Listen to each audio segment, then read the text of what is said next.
I have started pronoun, its definition and its types.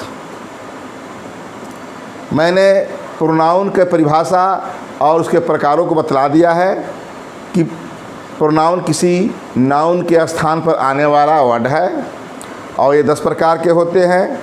उसमें मैंने personal pronoun के बारे में शुरू कर दिया है कि पर्सनल प्रोनाउन व्यक्तियों अथवा वस्तुओं के लिए प्रयोग किए जाते हैं और इनमें 3 पर्सन होते हैं, फर्स्ट पर्सन, सेकेंड पर्सन और थर्ड पर्सन।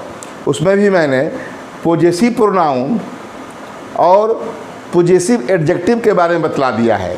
मैंने ये बताया था कि नाउन की तरह पर्सनल प्रोनाउन में भी नंबर, जेंडर और केस होते हैं। उस हिसाब से केस में मैंने पोजेसिव केस और पोजेसिव केस में 2 पार्ट, पोजेसिव एडजेक्टिव और पोजेसिव प्रोनाउन के बारे में बतला दिया है। आज बात करना है कि पर्सनल प्रोनाउन सब्जेक्ट के रूप में या ऑब्जेक्ट के रूप में कैसे काम करते हैं।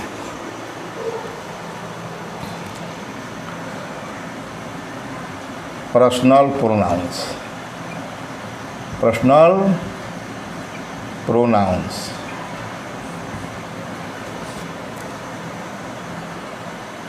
पर्सनल प्रोनाउंस का मैं बात करूँ तो सब्जेक्ट के रूप में बात कर लेते हैं कि सब्जेक्ट के रूप में कैसे काम करते हैं और ऑब्जेक्ट, सब्जेक्ट की बारे में बात करते हैं। पहला है, यदि कोई नाउन के साथ एक प्रोनाउन हो,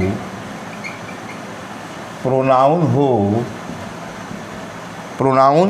सब्जेक्ट के रूप में हो, सब्जेक्ट के रूप में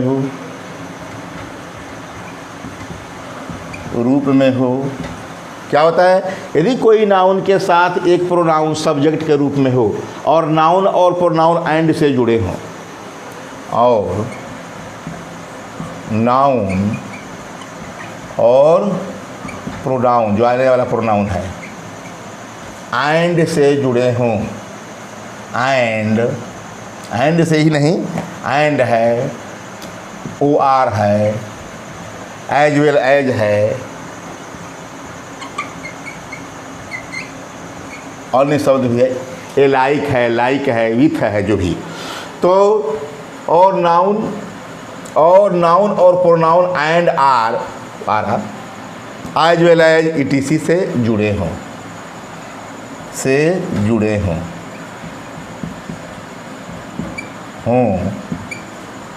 तो वह pronoun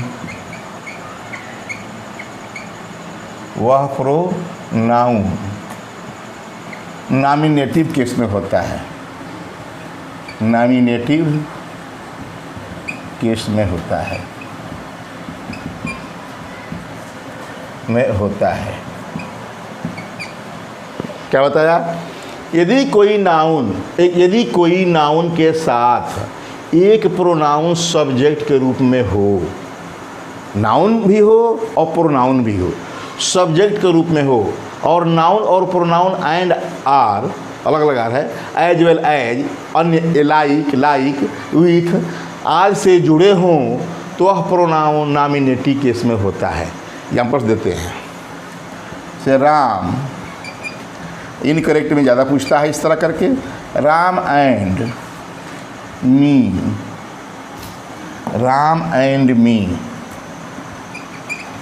are friends.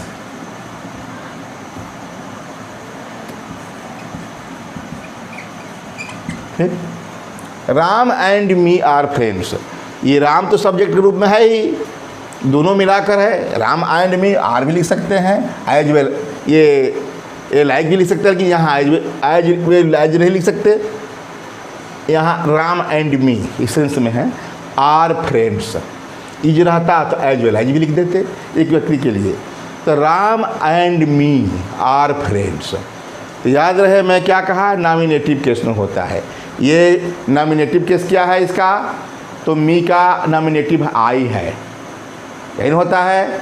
Me objective होता है आई का, आई नॉमिनेटिव है और मी क्या है, ऑब्जेक्टिव है। तो यहाँ ऑब्जेक्टिव केस के रूप में प्रयोग हुआ है। मैं क्या कहा, वह प्रोनाउन आने वाला प्रोनाउन, यही प्रोनाउन है। यही क्या है, ये तो नाउन हुआ, ये क्या है, प्रोनाउन है।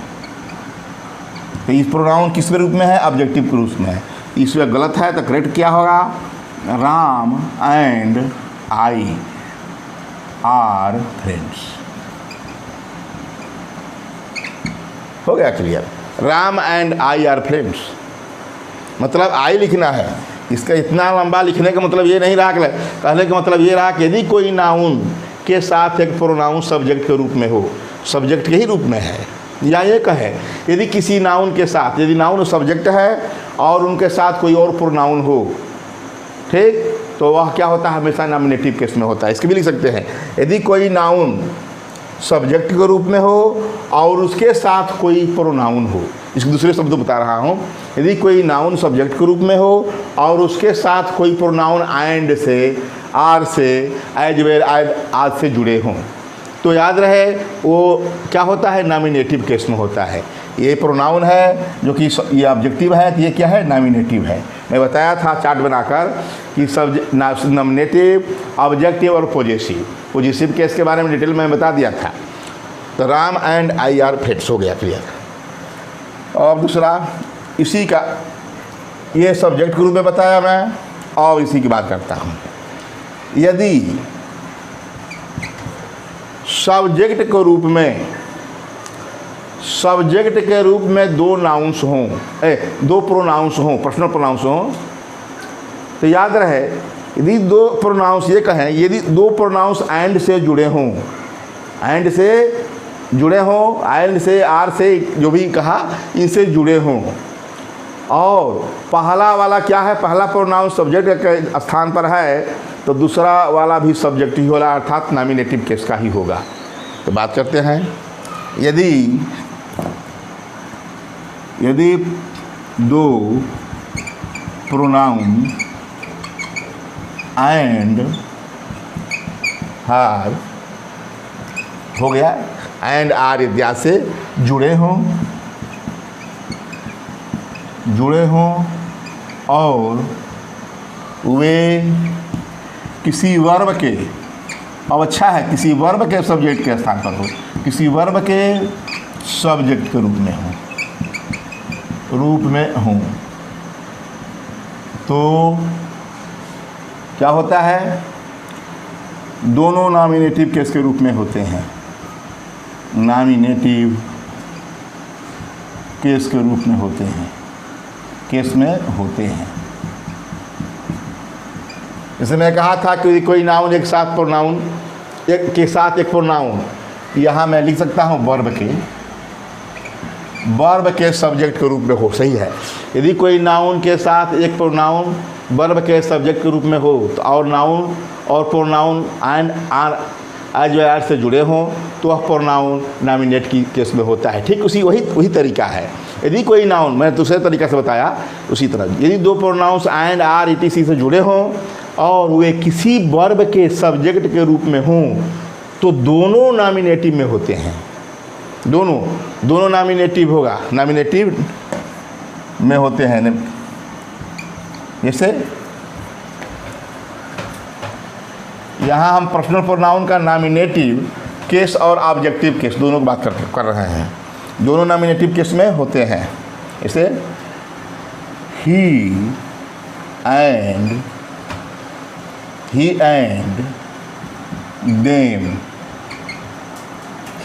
Them have gone there. ये हैव है, ये हेल्पिंग वर्ब है, ये मेन वर्ब है। वर्ब के सब्जेक्ट के रूप में ही है और देम है। तो क्या है ये देम, तो क्या हुआ, ऑब्जेक्टिव को केस हो गया। इसका नॉमिनेटिव क्या होता है, तो दे होता है। ये इनकरेक्ट है। इसी तरह पूछता है एग्जामिनेशंस में, तो करेक्ट क्या होगा, he and they have gone there. ये मैं बता दिया, he and they have gone there. Clear है? तो यही हो गया, जैसे पहला का ठीक उसरा दूसरा भी। पहले में क्या था, तक नाउन था, तक दूसरा प्रोनाउन था, इसमें दोनों प्रोनाउंस हैं, यही है। और आगे बात करते हैं रूल्स 3।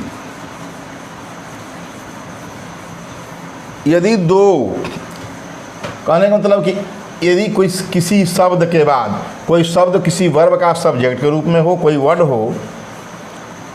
हो और वह किसी वर्ब का सब्जेक्ट के रूप में हो। तीसरा, कोई वर्ड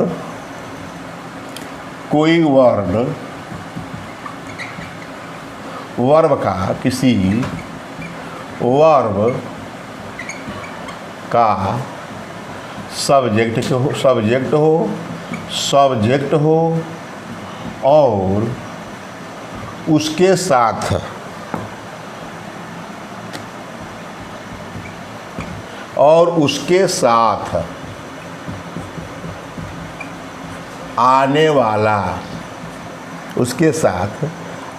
आने वाले दो या अधिक प्रोनाउंस एपोजिशन में हो। जब नाउन एपोजिशन में रहता है, किसी भी पोजीशन में तो प्रोनाउन भी रहेगा, वही बताना है। एपोजिशन में हो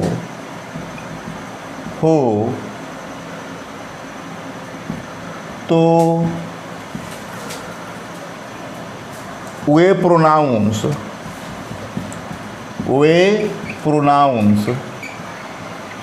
नॉमिनेटिव केस में होते हैं।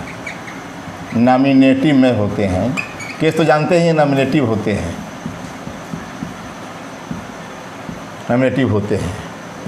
याद रहे, ये प्रोनाउंस एंड से जुड़े रहते हैं।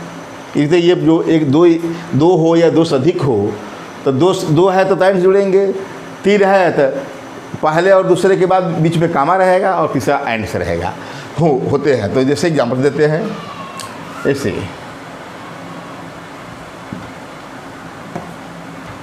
इनकरेक्ट ही देंगे, जब गलत जानेंगे तब सही पता चलेगा। 3 the 3 of the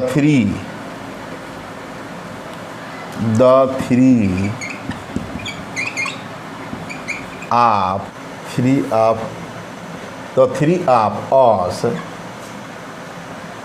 him, her and me live together। तो क्या कहा, कोई वर्ड किसी वर्ब का सब्जेक्ट हो और उनके साथ आने वाले 2 या अधिक प्रोनाउंस एपोजिशन में हो तो वे प्रोनाउंस नॉमिनेटिव में होते हैं। ये मैं क्या कहा, 3 ऑफ अस, हम में से तीनों, him, her and me live together. ये सरासर गलत है, क्योंकि ये क्या कहा, नॉमिनेटिव में होंगे। हिम का ही होगा, हर का सी होगा और मी का आई होगा। कि क्योंकि ये हेड वर्ड क्या है, इसमें कोई वर्ड किसी वर्ब का सब्जेक्ट हो, यही 3 जो है सब्जेक्ट है।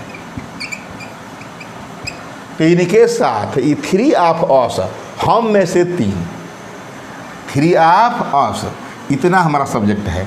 मैंने कहने का मतलब 3 ऑफ अस, इनके लिए ही, सी एंड आई लगा है। इसी को जैसे नाउन में लिखते हैं कि ये कबीर, उसके बाद ए फेमस हिंदी पोएट, उसके बाद वर्ब का प्रयोग करते हैं, रोट, साखी, शब्द रामायणी। जो भी कहने का मतलब कि कबीर जो है नाउन है, हेड मुख्य शब्द है, उसके जगह पर केस इन पोजीशन क्या है, ये है। यहाँ भी कामा लगा है और यहाँ भी कामा लगा है, यहाँ भी कामा है और यहाँ भी हमको कामा लगाना है, ठीक है। तो the three of us, him, her and me, कहने का मतलब मैं इनकरेक्ट बता रहा हूँ भले, लेकिन हिम का ही है, ये सी है एंड मी है। मैं यहाँ समझा रहा हूँ कि यदि इस नाउन के लिए अलग नाउन क्या है, दूसरा नाउन क्या है, पोएट, ये फेमस हिंदी पोएट, इतना मिलाकर क्या है, केस इन पोजीशन में है। इस कबीर के लिए जो कि पोएट हैं, ए फेमस हिंदी पोएट, साथ साथ रहने वाला दूसरा noun a famous Hindi poet है, वह जो है इस सब्जेक्ट के साथ है। उसके बाद से हमारा वर्ब रोट लिखा है, साखी शब्द रमैनी जो नहीं लिखा है। इसके बाद मैंने क्या किया, मी लिख दिया, भले आई लिखना है, वर्ब लिव है और टुगेदर है। तो कहने का मतलब इसे नाउन से समझा दिया कि जिस प्रकार नाउन केस इन पोजीशन में होते हैं, उसी प्रकार प्रोनाउन भी केस इन पोजीशन में होते हैं। तो केस इन पोजीशन में होते हैं तो वह भी सब्जेक्ट के ही रूप में होंगे। जैसे कि कबीर सब्जेक्ट के रूप में है वर्ब का, तो उसी प्रकार केस इन पोजीशन में रहने वाला नाउन भी उसी के साथ है। तो ठीक जो है, यहाँ लिव हमारा वर्ब है, लिव क्या है, ये वर्ब है, और इसका सब्जेक्ट जो है थ्री ऑफ अस है। उसके साथ रहने वाला नाउन क्या है, हिम, हर एंड मी है। तो हिम के जगह पर ही लिखना है। और बात करते हैं, इतना तो समझा दिया कि नाउन की तरह प्रोनाउन भी केस इन पोजीशन में होते हैं एग्जाम्पल्स के जरिए। ये मुख्य है, ये इम्पॉर्टेंट है कि जिस प्रकार नाउन क्या होते हैं, केस इन पोजीशन में होते हैं, उसी प्रकार प्रोनाउन भी केस इन पोजीशन में है। और क्या, वो सब्जेक्ट के रूप में है ये, तो यह भी सब्जेक्ट के रूप में होंगे, नॉमिनेटिव केस के रूप में होंगे। तो करेक्ट क्या होगा, the three of us, comma he, her का she, and I, comma live together. क्या देखा कि थ्री ऑफ अस के बाद ही, सी एंड आई, ये हमारा है क्या, केस इन पोजीशन में प्रोनाउंस हैं। दो भी हो सकते हैं, दो या दो से अधिक। कहा ये मान लीजिए कि ही एंड सी रहता, तो ही एंड सी रहता तो यहाँ कामा नहीं दिखाई देता, तो आप सोचते कि हाँ यहाँ कामा है और यहाँ कामा है। लेकिन यहाँ कामा जब देख रहे हैं कि तीन दिखाई दे रहा है, इसलिए मैं इसको हेर दिया कि यहाँ से यहाँ तक है। ये मान लीजिए कि थ्री ऑफ अस है, और इसी को मैं लिख दूँ द टू ऑफ अस,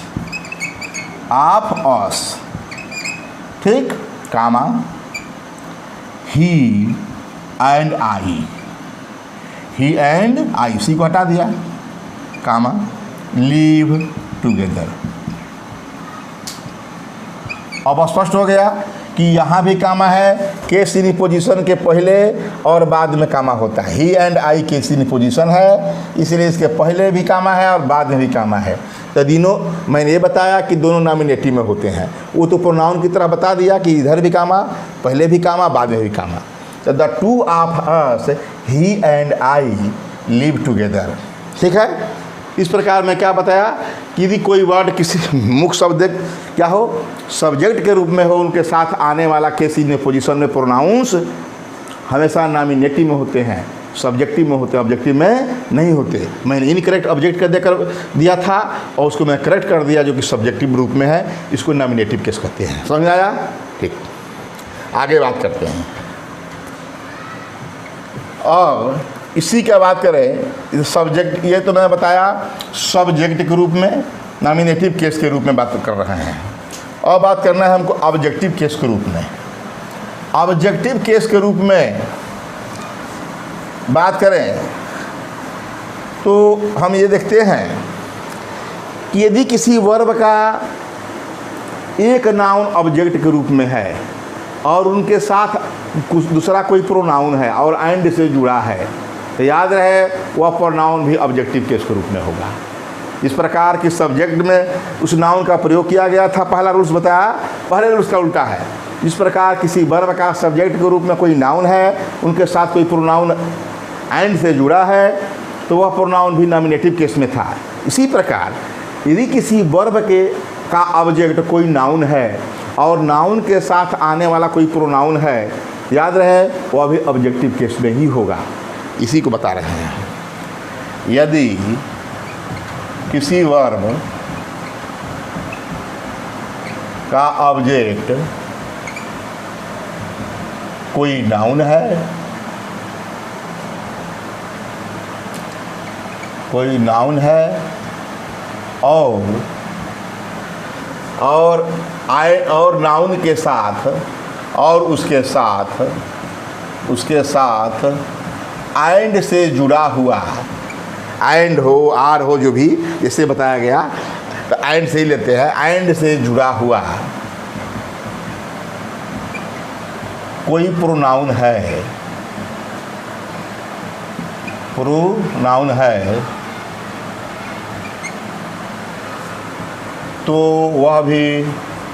तो वह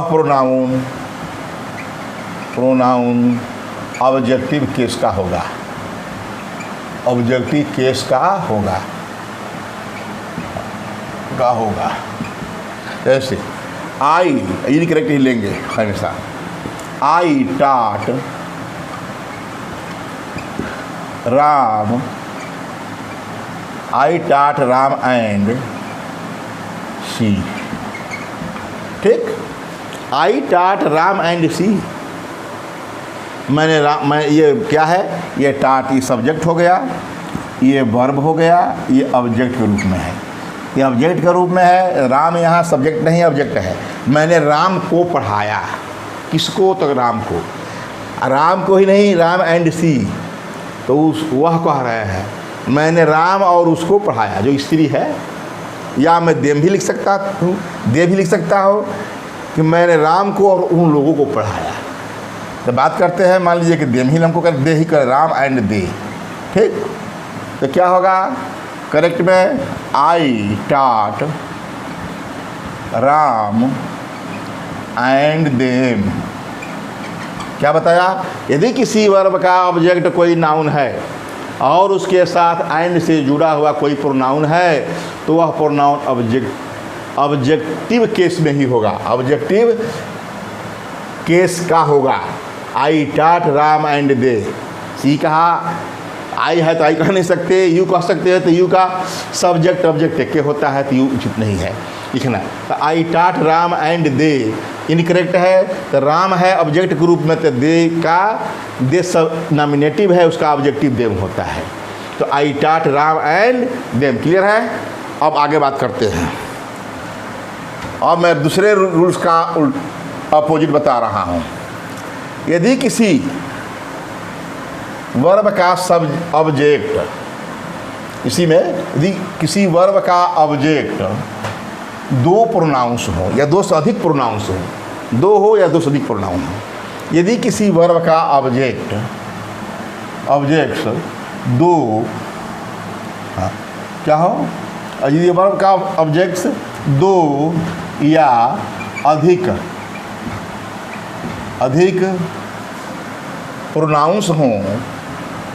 प्रोनाउंस के हों, यदि किसी वर्ब का ऑब्जेक्ट दो या अधिक प्रोनाउंस के हों ऑब्जेक्ट्स, ठीक है, प्रोनाउंस के हों और वे एंड से जुड़े हों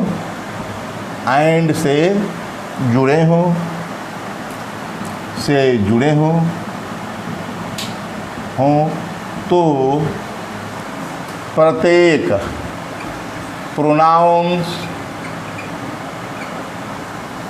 प्रोनाउंस ऑब्जेक्टिव केस में होते हैं।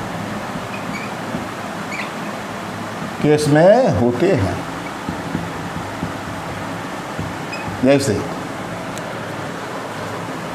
मैं कहा, उसी एग्जाम्पल से लेते हैं जो भी लिया था। आई हैव टॉट, मैंने पढ़ाया है। I have taught him she and they. I have taught him, तो सही है, ऑब्जेक्ट के रूप में हिम तो होगा। एक हिम दे दिया तो दूसरा जो है क्या, सी आर दे थोड़े नहीं होगा, यह भी हर एंड देम होगा। तो क्या कहा, यदि किसी वर्ब का ऑब्जेक्ट दो या अधिक प्रोनाउंस के हों और वे एंड से जुड़े हों तो प्रत्येक प्रोनाउंस ऑब्जेक्टिव केस में होते हैं। तो क्या होगा करेक्ट इसका? आई have taught him, I have taught him, her and them. मैं दो अधिक दे दिया, हिम एंड हर होता, दो रहता तो हिम, हर एंड देम। अब जानते हैं कि तीन रहेगा, दो रहेगा तो एंड से जुड़ जाएगा, वो एंड से जुड़े हों तो जरूरी थोड़ा है कि दो रहेगा तो एंड जुड़ेगा, दो से अधिक है तो अंतिम दो वाला एंड से जुड़ता है। ये नियम है, ये पंक्चुएशन का रूल है कि दो से अधिक है तो दो वाला तो एंड से जुड़ता है, उसके पहले वाला में कामा लगता है। ठीक है, इस प्रकार मैंने नॉमिनेटिव केस और ऑब्जेक्टिव केस के बारे में बता दिया। किसी प्रोनाउन का ऑब्जेक्टिव केस के रूप में कैसे प्रयोग होता है, किसी प्रोनाउन का नॉमिनेटिव केस के रूप में कैसे प्रयोग होता है, ये मैं बता रहा हूँ। आगे बात करते हैं इसका। ईट का, ईट भी होता है, ईट का प्रयोग करते हैं सब नॉमिनेटिव केस के रूप में। ये तो मैं थर्ड पर्सन का भी होता है, ईट, ही सी का प्रयोग हो गया। पर्सनल प्रोनाउन में first person, second person, third person, तो फर्स्ट पर्सन, सेकेंड पर्सन और थर्ड पर्सन के पुरुष संबंधी हो गया। अब जो है ईट है, जो कि निर्जीव वस्तुओं के लिए या प्राणियों के लिए प्रयोग किया जाता है, वह भी सब्जेक्ट के रूप में होता है, तो इसे बात करते हैं। ईट का प्रयोग नॉमिनेटिव केस के रूप में, नॉमिनेटिव केस के रूप में ईट का प्रयोग, इसके लिए मैंने अलग से बताया है ईट का प्रयोग का इंट्रोडक्टरी सब्जेक्ट के रूप में। नॉमिनेटिव केस के रूप में, नॉमिनेटिव केस के ठीक है रूप में ईट का प्रयोग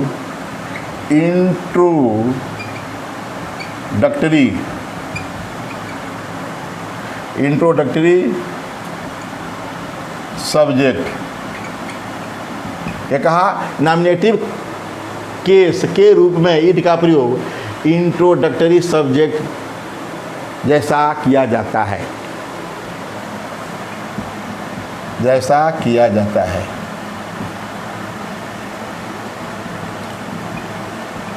जो दिनों, महीनों, मौसमों, प्राकृतिक घटनाओं,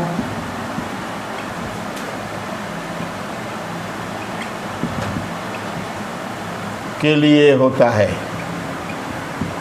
और समय भी है, घटनाओं, समय भी लिख दें, अधूरा रह जाएगा, समय के लिए होता है। जैसे इट इज 9 o'clock, ठीक, इट इज 9 o'clock, 9 बजे हैं। इसमें सब्जेक्ट पता नहीं, इंट्रोड्यूस कर रहा है, इसको इंट्रोडक्टरी कहते हैं। ये प्रस्ताविक है, ये परिचय दे रहा है, कब बजे, इट इज 9 o'clock, 9 बजे हैं, ये टाइम हो गया। इट इज रेनिंग टुडे, आज वर्षा हो रही है, इन परिचय है। इट इज रेनिंग टुडे, आज वर्षा हो रही है, सब्जेक्ट के रूप में काम कर रहा है। और क्या, इट इज संडे टुडे, आज संडे है, दिन बता रहा है। मौसम बता दिया कि रेनिंग टुडे, महीना, कुछ महीनों के नाम, मौसमों, प्राकृतिक घटनाओं आदि के बारे में ये बात कराता है। ये इसके बारे में मैंने डिटेल में बतलाया है। अब आगे बात करते हैं कि ईट का प्रयोग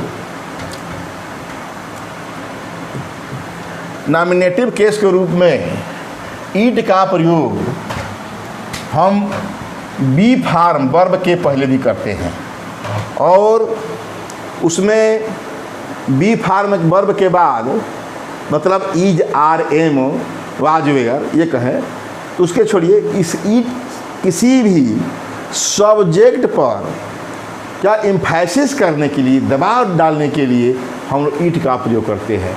वो सब्जेक्ट के स्थान पर, नॉमिनेटिव केस के स्थान पर उसका प्रयोग किया जाता है। जैसे एक नॉमिनेटिव केस के रूप में ईट का प्रयोग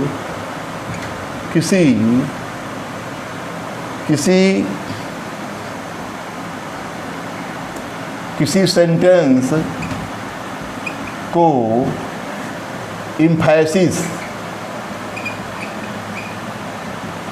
एम्फेसिस करने के लिए या एम्फैटिक करने के लिए एम्फैटिक, एम्फैटिक, एम्फैटिक दृढ़ करने के लिए, करने के लिए किया जाता है।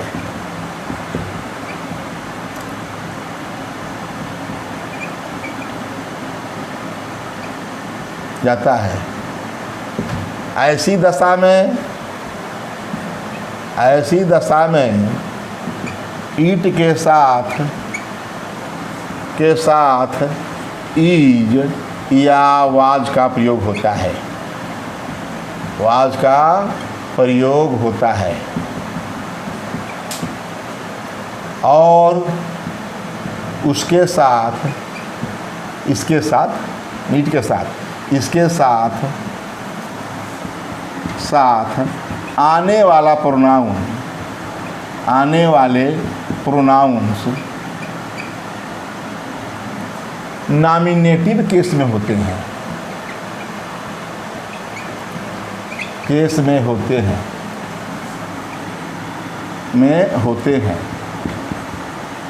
जैसे eat is he, eat is he, वही तो है, ईट इज ही। इसको ही नहीं लिख सकते। मान लीजिए कि लिख दिया गया कि ईट इज हिम, तो गलत है। ठीक है, it is he nominative case के रूप में प्रयोग करना है। ईट वाज यू, ईट वेयर नहीं, ईट इज यू। इस तरह इसकी स्ट्रक्चर होती है। कहने का मतलब कि ये हमेशा ये भी यू का तो नॉमिनेटिव और एडजेक्टिव एक ही होता है, इसलिए स्पष्ट नहीं होता, हम दूसरा लिख देते हैं। ईट इज दे, ठीक, इट इज दे। तो कहने का मतलब ये है कि ये मैं बताया कि नॉमिनेटिव केस के रूप में ईट का प्रयोग किसी सेंटेंस को इम्फैटिक करने के लिए होता है। ऐसी दशा में ईट के साथ ईज या वाज का प्रयोग होता है और इसके साथ आने वाले प्रोनाउंस नॉमिनेटिव में होते हैं। जैसे मैं एक बात करूं, it is I, it is I, ठीक, मैं ही तो हूँ, हिंदी में होगा मैं ही तो हूँ। याद रहे इट इज मी, ये तो गलत है, लेकिन प्राय इसका भी यूज होता है, इस हिम का प्रयोग नहीं होता, लेकिन इट इज आई के जगह स्थान पर इट इज मी का भी लोग प्रयोग करते हैं। मैंने देखा है कि it is I, it is me, किंतु यही सही है, ये गलत है। इट इज आई, क्यों? इसके लिए सत्यता के लिए अभी मैं 8वें रूल्स बता रहा हूँ कि इट इज आई, मी गलत है, आई सही है। आगे देखिए,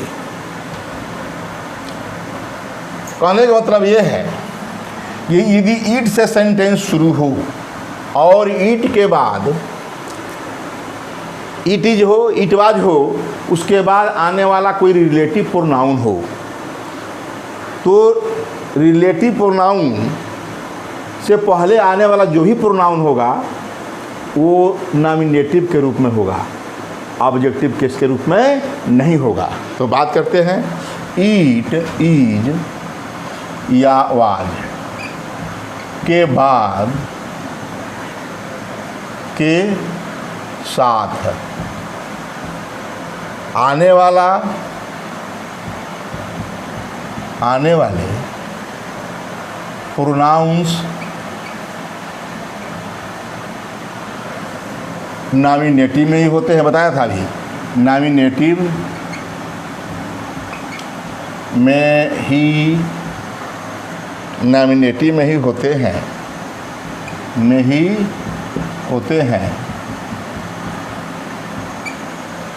नॉमिनेटिव में ही होते हैं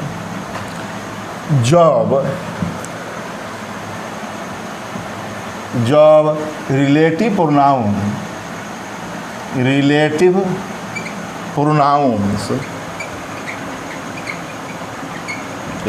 बताएंगे, हु है, हुम है, हुज है, व्हिच है, आदि, व्हाट है, दैट है, ठीक, होते हैं जब रिलेटिव प्रोनाउंस के बाद दूसरा कलाज हो, कलाज का प्रयोग हो, ठीक। अब ये क्लियर हो जाएगा कि हाँ इट इज आई है कि इट इज मी है। क्या कहा मैं, इट इज या इट वाज के साथ आने वाला प्रोनाउंस नॉमिनेटिव में ही होते हैं जब रिलेटिव प्रोनाउंस हु, हुम, हुज के बाद दूसरा कलाज का प्रयोग हो। ऐसे में बात करता हूँ।